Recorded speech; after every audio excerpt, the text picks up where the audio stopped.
ఇవ్వాలంటే కేంద్రానికి రావాల్సిందే. పెన్షన్ ఇవ్వాలంటే రాష్ట్రంలో సంపద లేదు, రాష్ట్రం లూట్ అయిపోయింది, కేంద్రం సహకారమే చెప్తుంది.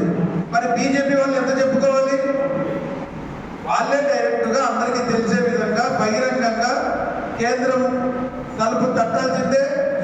ఏ కార్యక్రమైనా జరగాల్సిందే. ఈ రాష్ట్రంలో ఏ పథకం అమలు కావాలా, ఒక రాజధాని నిర్మాణం అయితేనేమి, ఒక పోలవరం ప్రాజెక్ట్ అయితేనేమి, ఈరోజు భారతీయ జనతా పార్టీతో కలిసి ఉండడం వల్ల, ఈ రాష్ట్రంలో మనం మిత్రపక్షంగా కలిసి ఉండడం వల్ల, అధికారాన్ని భాగస్వామ్యం చేసుకోవడం వల్ల రైల్వే జోన్ అనేది ఒక కళ.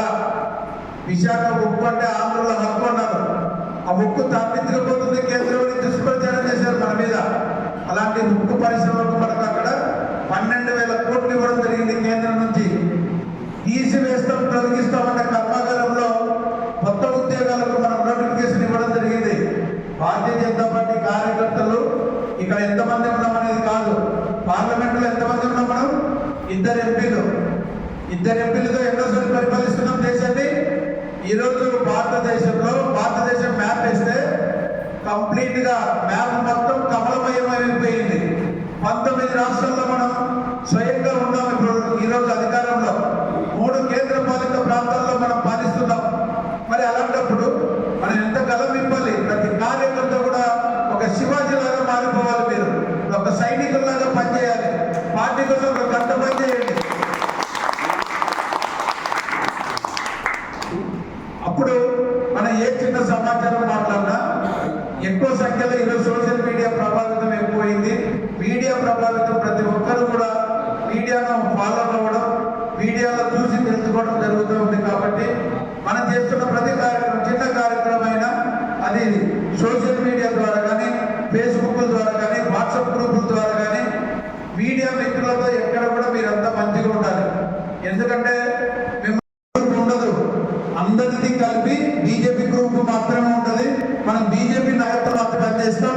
ఎవరికైతే రాష్ట్ర పార్టీ, జిల్లా పార్టీ ఈ అసెంబ్లీ బాధ్యతలు, మండల బాధ్యతలు ఇచ్చిందో వారిని మనం గౌరవించుకుందాం. వారి సొంత అభిప్రాయం ఎవరికి చెప్పట్లేదు. జిల్లా పార్టీ ఇచ్చిన సూచనలు మాత్రం వారు చెప్తారు. ఎందుకంటే మనం కూడా నిర్మాణం పటిష్టం చేసుకోవాలంటే ప్రతి ఒక్కరితో మాట్లాడలేము. కాబట్టి మాట్లాడాల్సిన అవసరం వచ్చినప్పుడు ప్రతి కార్యకర్తతో కూడా మాట్లాడదాం. కాకపోతే మనం ఎప్పుడైతే మండల అధ్యక్షుడిని గౌరవిస్తామో మండల కమిటీకి అంతా గౌరవం పెరుగుతుంది. మీరు మండల అధ్యక్షులు, కమిటీలు అందరూ కలిపి అసెంబ్లీ బాధ్యులను మీరు గౌరవిస్తారో అప్పుడు మీకందరికి గౌరవం పెరుగుతుంది. ఒకరినొకరు గౌరవించుకుంటేనే సమాజం మనల్ని గౌరవిస్తుంది. కాబట్టి మీరు పాటించే కార్యక్రమాలతో పాటు స్థానికంగా సాధారణ సమస్యలు ఉంటాయి ప్రజలకు. చిన్న చిన్న డ్రైనేజ్ సమస్యలు, డ్రింకింగ్ వాటర్, ఒక 4 ఇళ్ళు దూరంగా ఉన్నాయని ఒక 200 మీటర్లో 300 మీటర్లో పైప్ లైన్ వేయకుండా, లేకపోతే రాజకీయ కోణంలో మీరు ఆ పార్టీ వాళ్ళ ఈ పార్టీ వాళ్ళను వాళ్ళ ఇంటి దాకా వచ్చి రోడ్డు ఆపడం, వాళ్ళ ఇంటి దాకా వెళ్ళిన తర్వాత మున్సిపల్ ట్యాపులు ఇవ్వకపోవడం, ఇలాంటి చిన్న చిన్న సమస్యలు ఉంటే తప్పనిసరిగా మీరందరూ బాధ్యత తీసుకుని ముందు సమస్యలను గుర్తించండి. సమస్యల కోసం ఆ వీధిలో ప్రజలకు తెలిసేలాగా ఆ సమస్యను మీరు పరిష్కారం చేసి ఇది మా ద్వారా అయ్యిందని మీరు సోషల్ మీడియా ద్వారా, ఆ గ్రామ సభలో మాట్లాడడం ద్వారా, భారతీయ జనతా పార్టీ అంటే ఢిల్లీలోనే కాదు ఇక్కడ ఉన్నా కూడా వీరి దగ్గరికి వెళ్ళినా పని అవుతుంది. ఎందుకంటే తెలుగుదేశం నాయకులు